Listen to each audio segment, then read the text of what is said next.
the new athletic director, Greg Byrne. Greg, I've been around Alabama athletics all my life, but I never thought that I would be older than the AD. Well, I am now, so I appreciate that, Greg.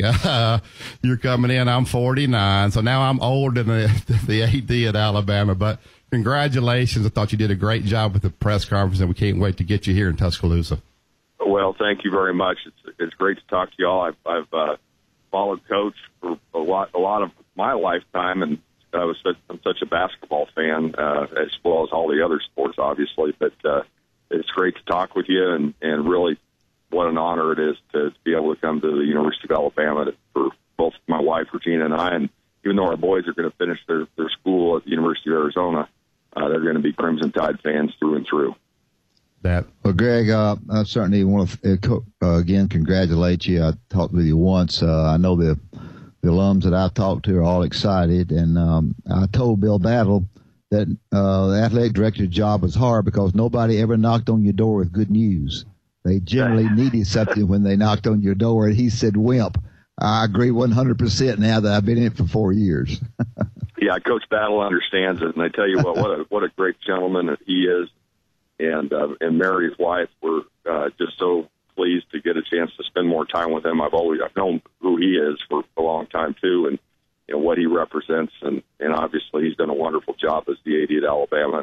And you're right, oftentimes people aren't going to know who the AD is unless it's some bad news. And we're going to try to minimize that. How often my name hopefully has to be out there in the media and in the paper. And, hopefully we can have good interviews like this every so often, to where we're having some good exchanges. But it's an interesting job, and Coach Battle will tell you, I think it's 11 months of the year. It's probably 6 or 7 days a week, because you want to support all of your teams and all of your student athletes. Obviously, you got to be very focused on what football represents and the importance of having success there. But it's something that in today's world, we go out and we invest in all of our sports like we do. You want to make sure that you've got a great environment for your student athletes, that they have an incredible opportunity academically and athletically, to where they can, when they get done with their 4 or 5 years at the University of Alabama, that they say, "Man, I've had a great experience in every aspect." But it takes a lot of time and effort from the AD and the entire staff. I want to congratulate you on beating UCLA there. UCLA has gotten their program back, and y'all had a great win at UCLA in your basketball program, and looks like that you are really moving well towards the NCAA tournament. Yeah, and Coach, you've been Barry, remember him too, when Sean Miller played at Pittsburgh, and when he was coaching there, and he was quite a celebrity when he was a child. He was even on the Johnny Carson show with his ability to do basketball tricks. But one of the premier coaches in the game of basketball today, and he's about my age too, and so he's done an incredible job here at Arizona recruiting and putting Arizona back on the national map, and so that went into Poly on Saturday, and actually y'all may not realize this, that was the first time an Arizona team had beaten a top 10 UCLA team in Poly. Of all the victories they've had over the years, that was the first time that had happened. So that was a great win for the program. Sean's one of my closest friends. His wife, Amy, is one of my wife's best friends here, and it just really couldn't happen to a better guy. And at the same time, too, I've really enjoyed getting to know Avery so far, and really pleased with the way they're recruiting. And obviously that's something I think the future for Alabama men's basketball, and Coach Curry with women's basketball is getting better, too. So I think Coach Battle, with the hires that he's made there, have both programs on the uptick.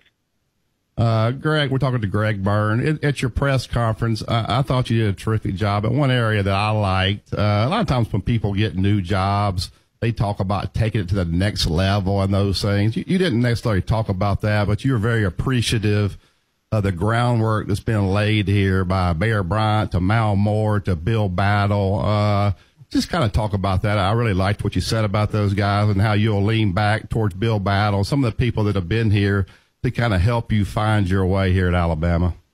Yeah, I appreciate it. I think one of the things that you often see when new people come in is, they're very concerned about making their mark. Listen, I'm concerned about trying to support the mark that's already been made, and the history, what it represents, and at the same time too, the current successes that really are historical as well and under Coach Saban.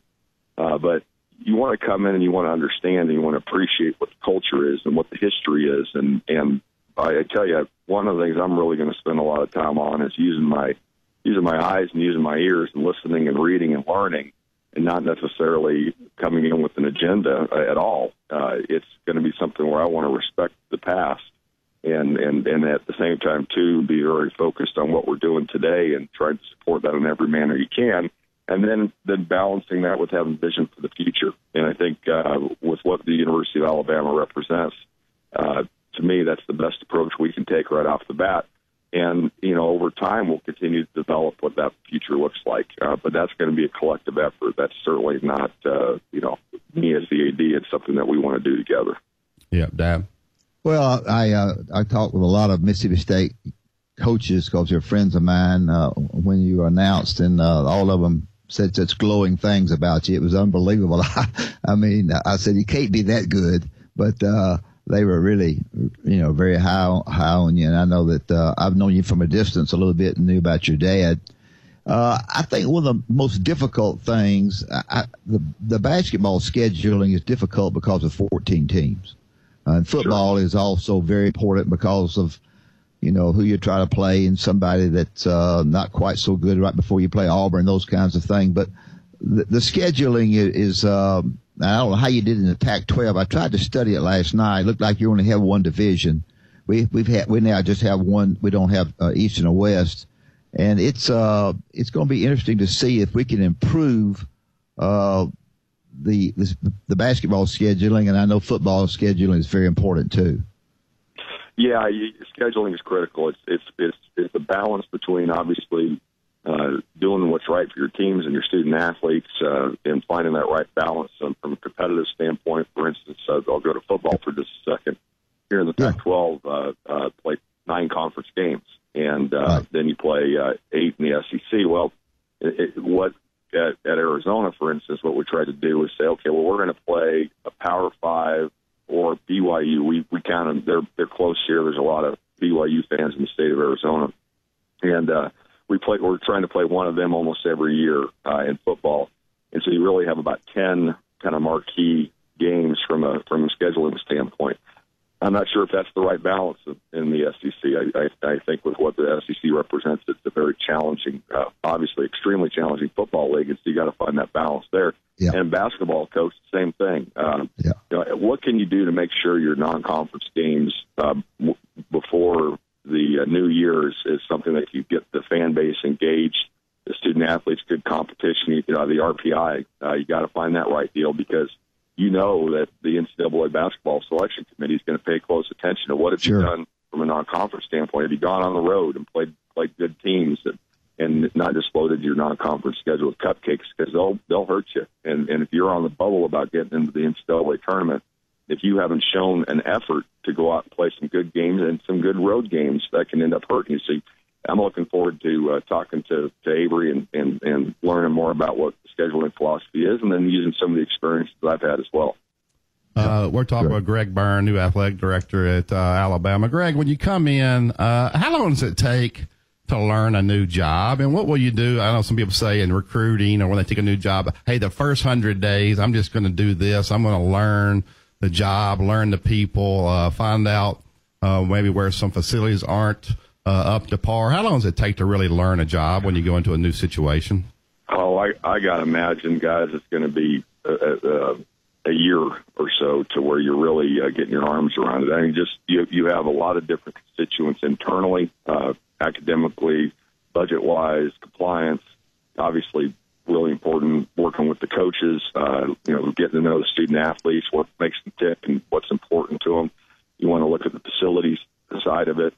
There's just working with the university, and then externally, I really enjoy getting around and meeting everybody and building relationships around the state. And, the fan base is so critical for your success, and obviously nobody does it better than the University of Alabama when it comes to fan support. And so just getting a chance to learning more about that and getting around and trying to talk and learn and hopefully start sharing a vision of what's ahead.